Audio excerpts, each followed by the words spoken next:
Hi, this is Jane with Jayne Design. I'm going to show you in this tutorial how to access your new email address that we set up for you over here at Jayne Design. And you should have received an email with a new email address and a password. So that's going to allow you access via this tutorial. It's going to allow you access to be able to go to the server and check the mail right from there. The second part of this tutorial will show you how to set up that email in an account like Gmail, so you can receive email in that Gmail account and also send from that same email account. And we'll show you how that works. So first thing you'll do is just access the email account on the server, and mine is a test site, so it's test@janewayne.com. I'm going to enter my password and click enter. I'm going to choose from one of these three. Now, if I can take a step back, I do want to remind all customers to be sure that they're using a reliable email account, email or password storage system.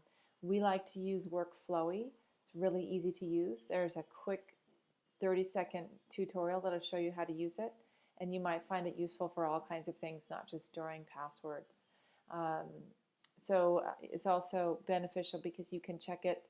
You can check your passwords whether you're in the office with me at Jayne Design, or whether you're at home or at work from your phone, wherever you need it. So we really highly recommend that or a similar password retrieval system. So moving on, I'm going to view my emails, I'm going to click on one of these three, doesn't matter which. So I'll click on this first one. And now I'm inside the server where I would view my emails at test@janewayne.com. So if this is all you want to do is just retrieve your emails here on the server, you don't need to go any further. But if you would like to have a more sophisticated system and set up Gmail, we recommend that you take this next step. Now, if you already have a Gmail account, then you're good to go, and you'll just log into that Gmail account. If you don't have one, just go to gmail.com, set one up, make sure to store your password, and then you can go on to this next step. So the step is, once you log in, is to click on this gear box and drop down to settings. Gmail has a slightly different wording for this. I'm in what's called Google Apps, but it still is very similar. So click on the Accounts tab, and then scroll down here to add a POP3 mail account that you own. Click on that. I'm going to add my email address, which is test@janewayne.com. Click on the next step.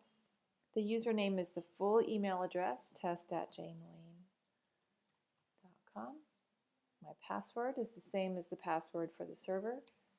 POP server should say mail.yourdomain, and then make sure that you have the proper .com or .net or .org. I want to make sure that I do label all incoming messages as the proper email address.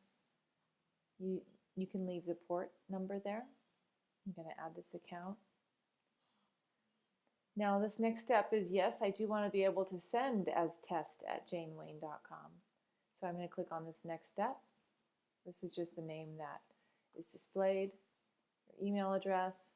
Please be sure to uncheck this. I don't want it to be treated as an alias. And click next. Now this is going to change also. I'm going to select this SMTP and type in mail again, .janewayne.com, or in your case, it's your domain. The username is the full email account, test@janewayne.com. My password. The port can be left alone. Secured connection can be left alone. I'm going to add this account. Now, what this is asking is for a verification. So it wants us to go back over to the server email, and it needs to have a verification code that's going to be sent in here. So once that arrives, we'll be able to retrieve that number, and we will put that, let's bring this up to the forefront, and we'll put that in here so that we can verify. Now, if that doesn't come in quickly, I'm just going to move on and show you how to finish this up. Okay, so once that finishes and we can enter that verification in here, we'll click on verify and close the window and we'll be done. And from then we'll be able to send and receive from the email address that we've just added. Now, the second step that's really important is to make sure that you select which one is your default. Now, once your email account is added, you'll need to select which one is the default email account.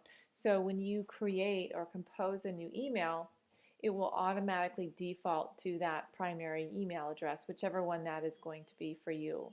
So it just makes things easier, and if you're trying to transition from, let's say, a personal email account to a professional one, now's a really good time for you to make sure that that default is selected properly. Let's go ahead and check this over here. See if we get anything.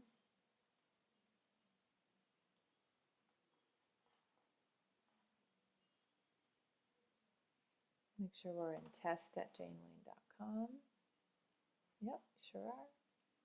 So that should be coming in soon. So far, that hasn't failed me. But the next thing that you'll do is really convenient is to make sure that you set up a signature. And if you've contracted for us to do this, then you will have a signature and it'll be custom and you can put it right in here when you are ready. So what's great about Gmail is that you can choose which email can have which signature. So if you wanted like this is my Jayne at Jayne Wayne Design account, but if I'm sending, for instance, from showhorse.co, I have a different email signature.